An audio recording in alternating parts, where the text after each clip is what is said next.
saksi melayani, jadi tugas panggilan mulia, beritakan keselamatan, taburkan benih Injil. Shalom jemaat sekalian, kita berjumpa kembali pada Sabda Tuhan dalam edisi saat ini Kamis 2 November 2023, dan sebagai bacaan kita saat ini terdapat dalam Amos 3 ayat yang ke-6. Namun sebelum itu Bapak Ibu Saudara-saudara sekalian, kita akan berdoa memohon penerangan oleh Roh Kudus. Mari berdoa. Bapa dalam kerajaan surga, Bapa yang kami puji dan sembah siang dan malam hari, terpujilah Engkau Tuhan, karena berkat penyertaan-Mu, berkat kasih sayang-Mu, kami boleh merasakan berkat-berkat-Mu selalu mengalir dalam kehidupan kami sehari-hari. Baik itu berkat penyertaan, berkat kesehatan, selalu nyata dalam kehidupan kami. Terima kasih Tuhan, terima kasih banyak Bapa. Saat ini kami akan membaca, mendengar dan merenungkan akan berita firman-Mu. Baiklah, berita firman-Mu ini akan menjadi pedoman dalam kami mengawali hari ini untuk melakukan aktivitas sepanjang hari ini. Terima kasih Tuhan, di dalam nama Yesus kami berdoa. Amin. Kita akan membaca kitab Amos pasalnya yang ketiga ayat yang ke-6. Adakah sangkakala ditiup di suatu kota dan orang-orang tidak gemetar? Adakah terjadi malapetaka di suatu kota dan Tuhan tidak melakukannya? Bapak Ibu Saudara-saudara sekalian, kita akan merenungkan akan firman Tuhan saat ini, dan renungan ini mengambil judul Bunyi Sangkakala untuk Introspeksi Diri. Saudara-saudara yang dikasihi dan diberkati Tuhan Yesus, para penjaga yang berada di atas tembok kota bertugas untuk mengawasi setiap pergerakan yang dari luar. Apabila ada musuh yang datang, mereka akan meniup sangkakala sekeras-kerasnya, sehingga para petinggi kota dan penduduk dapat menyiapkan diri, entah mereka siap untuk berperang atau berdamai atau melarikan diri.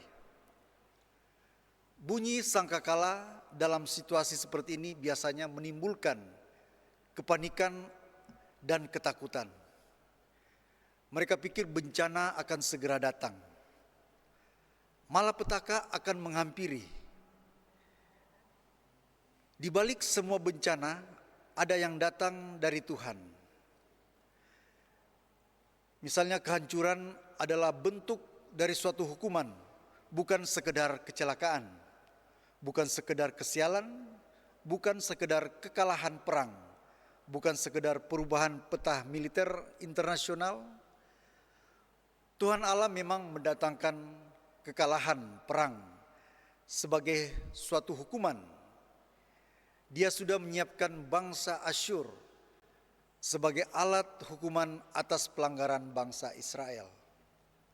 Saudara-saudara yang dikasihi dan diberkati Tuhan, kuasa Tuhan Allah bekerja dalam peristiwa kehidupan manusia. Dalam hal ini, malapetaka yang terjadi di suatu kota.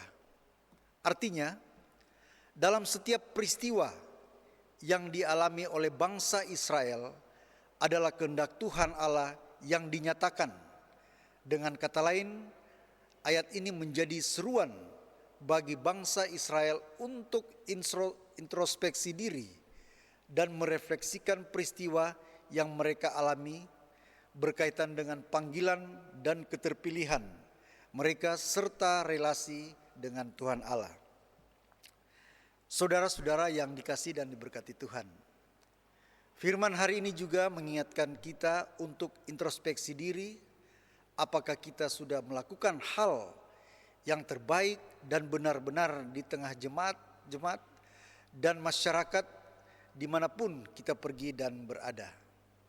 Karena jika datang salah satu dari malapetaka, janganlah kira bahwa hal semacam itu dapat terjadi dengan begitu saja dan secara kebetulan. Janganlah menganggap sepi dengan mengangkat bahu serta berpikir, apa boleh buat? Tanyakanlah pada diri kita, apakah artinya malapetaka itu? Apa yang dimaksud atau apa maksud Tuhan dengan malapetaka itu? Sebab semuanya itu tidaklah terjadi di luar kendali Tuhan Allah. Semua itu dalam kendali Tuhan, apapun yang terjadi. Karena itu, ujilah segala sesuatu dan peganglah yang baik. Jauhkanlah dirimu dari segala jenis kejahatan. Kita bisa baca itu dalam 1 Tesalonika 5 ayat 21 sampai 22. Demikian, amin.